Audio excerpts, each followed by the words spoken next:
Starting from Ringarooma, we follow the Briseis Race around the town boundary and out across rich farmlands towards the Dorset River.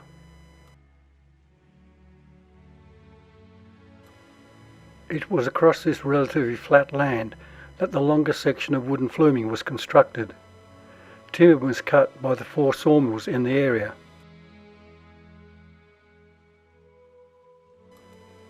This photograph gives a good understanding of just how much timber was needed.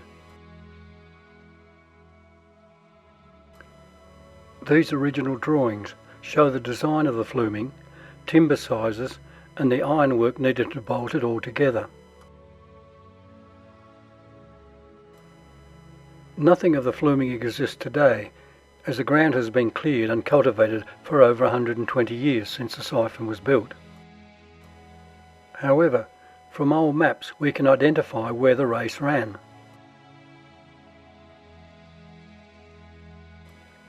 From this point, where the ground drops away, the fluming changed to the Dorset Siphon. The 40-inch diameter pipes were buried in a long trench until it reached the Dorset River. Then it extended up the hill on the other side.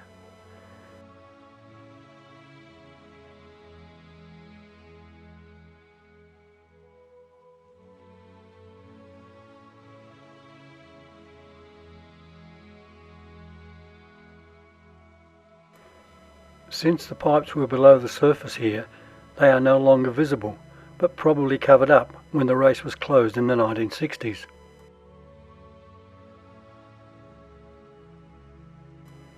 As we approach the Dorset River, in 1901 the siphon was supported on trestles above the water, before being buried again on the other side.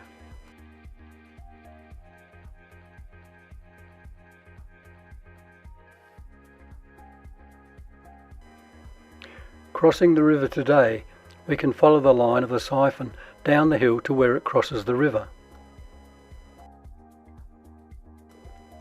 Here we can see the siphon pipes actually in the river. This was confusing because the early photograph clearly showed the pipes on trestles above the water level. Note also how today the river is clear with a pebbly bed. This image clearly shows trestles, the construction wooden tramway used to position the pipes, the photographer's bicycle with camera bag, and workmen in the process of applying tar to the inside pipe joints.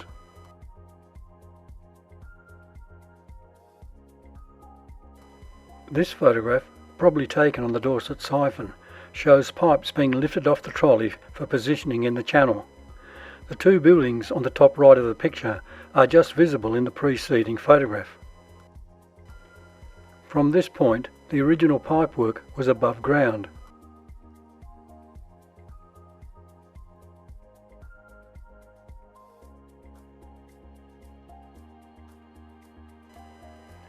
I suspect that sometime later, maybe after the 1929 flood, the trestles were damaged and the pipes were put in the riverbed.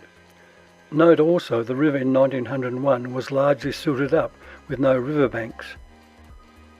The river had been declared a sludge channel because of the mine tailings.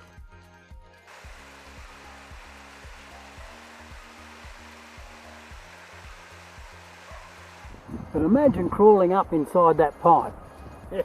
God. Put him in the towel on. Well, there's one of the collars, look. See that bit on the end of the pipe? Yeah. That's one of the collars that they use to seal it. And I'll bet that black stuff is probably a bit of that's tar. Yes, most likely. Here the pipes were buried in a channel. Oh yeah, certainly get a good view from here. You wait till we get up all that.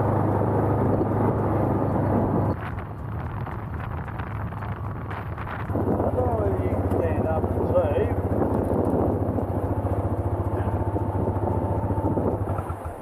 But over in there is the race. Oh right, I can see the bit of a gully. Yeah, that's the race. So basically the pipes would have come to here. Yeah, Yeah, we've only levelled this out Yep. because of the fence. Yep. But our boundary should go straight up All through right. the other side there. Yep. Yeah, but where that holler is in there, and Yeah. that's where the race Oh, is. right. You would have come to here. Yep. And then gone all the way back down to Yeah. where we've come from. Yeah, Well, that's it. That's basically a straight line, isn't it? Straight through there. yeah, yeah. Wow. Man, that's a view and a half. There you go, that's the view. Oh man, that's incredible. You can see right through, can't you? Yes, yes. Straight through where. That's basically where we're right. Just, I mean, the race went over there, but we're nearly in a line, aren't we? Yeah. God, that's a good view. It's a good day for it too. We now move from Terry Rolling's property to that of Peter France and search for the race along his boundary fence.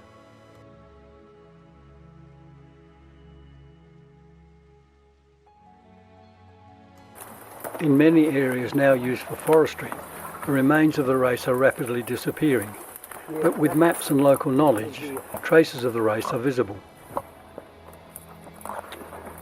As you can see, there's no hope of... Yeah. Yep. Yeah, well I suppose it's all been worked over with dozers and stuff, isn't it? Yeah.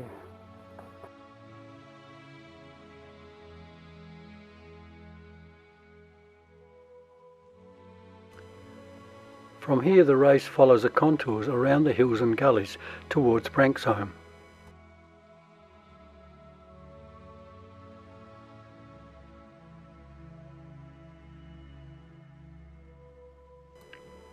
It can be easily picked out as it is inside a line of trees.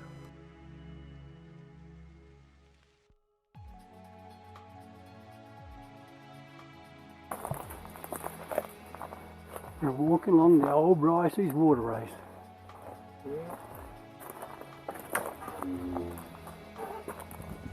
Man, they had to shift some dirt, didn't they? They had to shift some dirt. The size of this bank.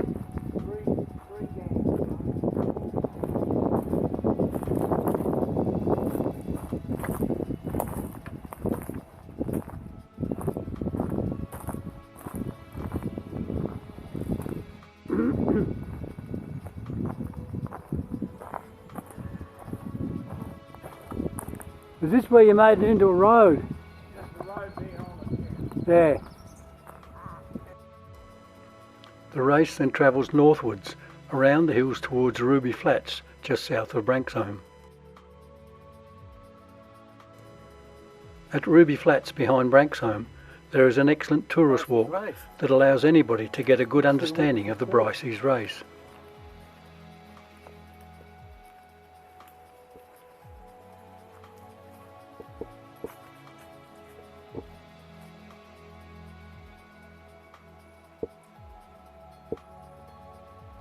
Don't fall in it. So we'll have to walk to get to an end. Quite a long way. These photographs show just how deep the race had to be cut by pick and shovel to maintain the fall of 4 feet to 1 mile.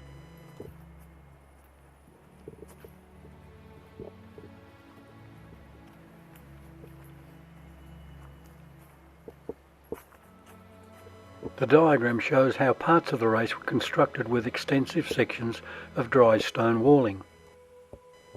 At regular times, the water in the race would be stopped for maintenance purposes. The local community would know about this, and on the day, many students would wag school to catch trout stranded in the empty race. On one such occasion, the youngsters had just caught 20 fish and were looking for more.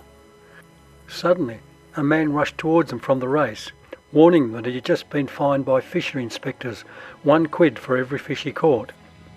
The students quickly hid their fish in some nearby daffodils around an abandoned house. Not the Ringarooma River.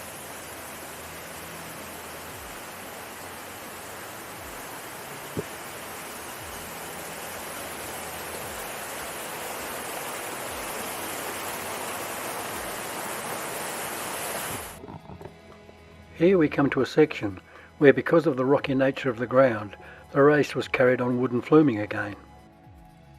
This might also have been a bywash that allowed water to be diverted out of the race for maintenance and cleaning operation.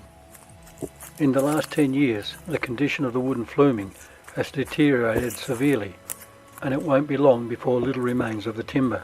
There's not much point in going much further. Well, there is, but we're not. There's a lot of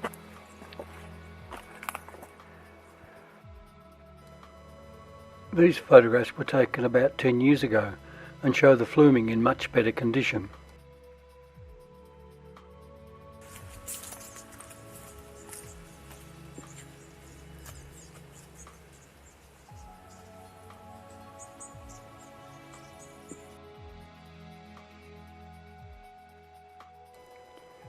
Just after its construction, the fluming would have looked just like this.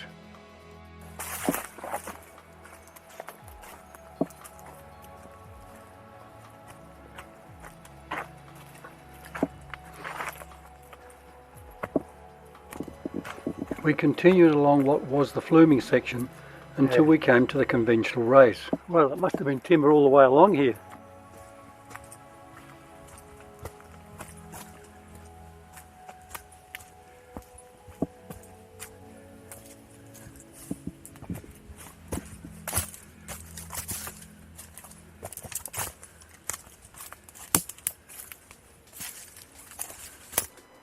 Retracing our steps, we really appreciated the workmanship of the race, constructed in just 15 months. Well, this is just one of many water races. They did a nice neat job along this wall. Yeah.